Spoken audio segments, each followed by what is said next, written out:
हरे कृष्णा।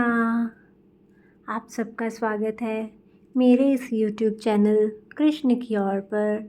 आज की वीडियो में हम कार्तिक मास की कथा का 34वां अध्याय पढ़ेंगे।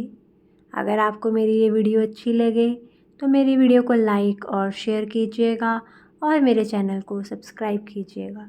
तो आइए शुरू करते हैं कथा को। 34वां अध्याय। बोलिए श्री कृष्ण भगवान की जय, कार्तिक मास की जय। हे सूत जी, पीपल का पेड़ शनिवार को छोड़कर सप्ताह के बाकी दिनों में क्यों नहीं पूजा जाता?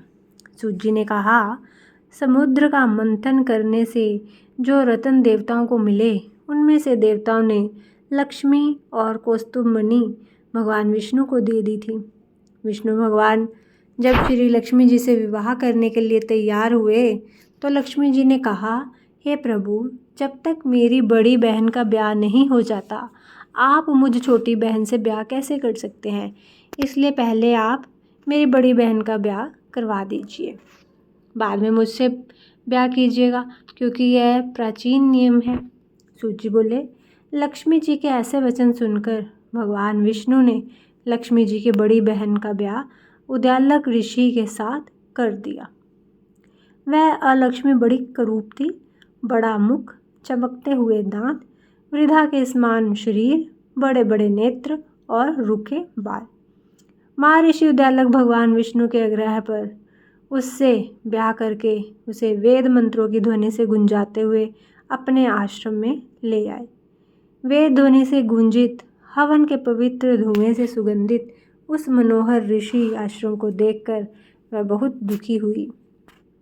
उसने महर्षि उद्यालक से कहा कि इस आश्रम में वेद ध्वनि हो रही है, अतः यह स्थान मेरे रहने योग्य नहीं है, इसलिए तुम मुझे किसी दूसरी जगह पर ले चलो।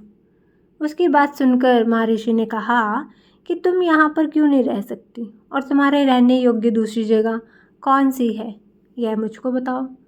और लक्ष्मी ने कहा कि जहाँ पर वेद की ध्वनि होती हो, अतिथियों का सत्कार होता हो, यज्ञ आदि होते हों, उस स्थान पर मैं नहीं रह सकती। जहाँ पर पति पत्नी आपस में प्यारे हों, पितरों के निमित्त यज्ञ होते हों, देवताओं का पूजन होता हो, वहाँ पर मैं नहीं रह सकती। जहाँ पर दिन रात पति पत्नी लड़ते हों और जहाँ से अतिथि लोग सदा निराश लौटते हों, जहाँ पर पूज्य वृद्धों, सत्य पुरुषों और मित्रों का अनादर होता हो, और जहाँ दुराचारी, चोर, पर स्त्रीगामी प्राणी रहते हैं, जहाँ पर गौओं का वध, मद्यपान, ब्रह्म हत्या आदि पाप होते हैं, वहाँ पर मैं प्रसन्नतापूर्वक निवास करती हूँ। सूत जी ने कहा। इस प्रकार और लक्ष्मी के वचन सुनकर उद्यालक का मन मलिन हो गया। वह इस बात को सुनकर चुप रह गए। थोड़ी देर तक चुप रहने के बाद उन्होंने कहा कि अच्छा, तुम्हारे लिए ऐसा ही स्थान खोजूंगा, अतः मैं जब तक तुम्हारे लिए ऐसा स्थान ढूंढ कर ना लाऊं, तब तक तुम इसी पीपल के नीचे चुपचाप बैठी रहो। सूत जी ने कहा कि महर्षि उसे पीपल के नीचे बिठाकर उसके रहने योग्य जगह ढूंढने के लिए चले गए, लेकिन जब तक वह नहीं आए तब तक समय तक प्रतीक्षा करने पर भी वापस नहीं लौटे तो अलक्ष्मी रोने लगी। उसका बुरी तरह से रोना लक्ष्मी जी ने वैकुंठ में भी सुना तो वह व्याकुल हो गई। उन्होंने दुखी होकर भगवान विष्णु से कहा कि हे प्रभु, मेरी बड़ी बहन और लक्ष्मी पति के त्याग देने से अत्यंत दुखी हो गई है।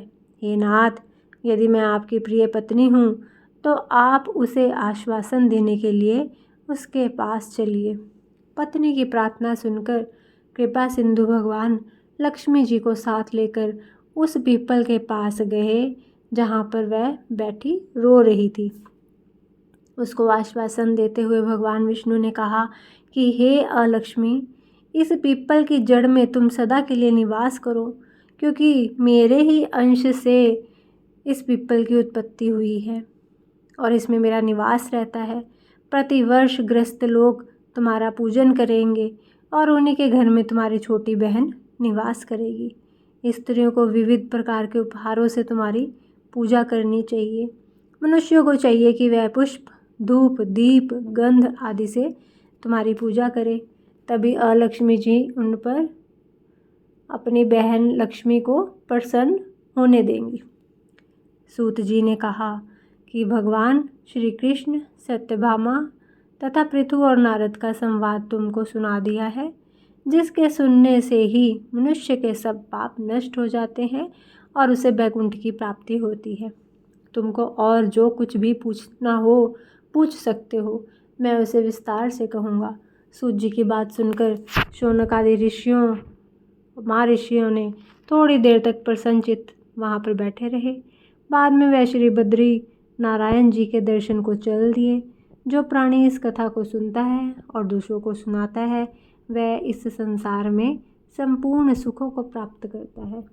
बोलिए श्री कृष्ण भगवान की जय, कार्तिक मास की जय। अगर आपको मेरी ये वीडियो अच्छी लगे तो मेरी वीडियो पर कमेंट करके ज़रूर बताइएगा। मिलते हैं अपनी अगली वीडियो के साथ, तब तक के लिए हरे कृष्णा।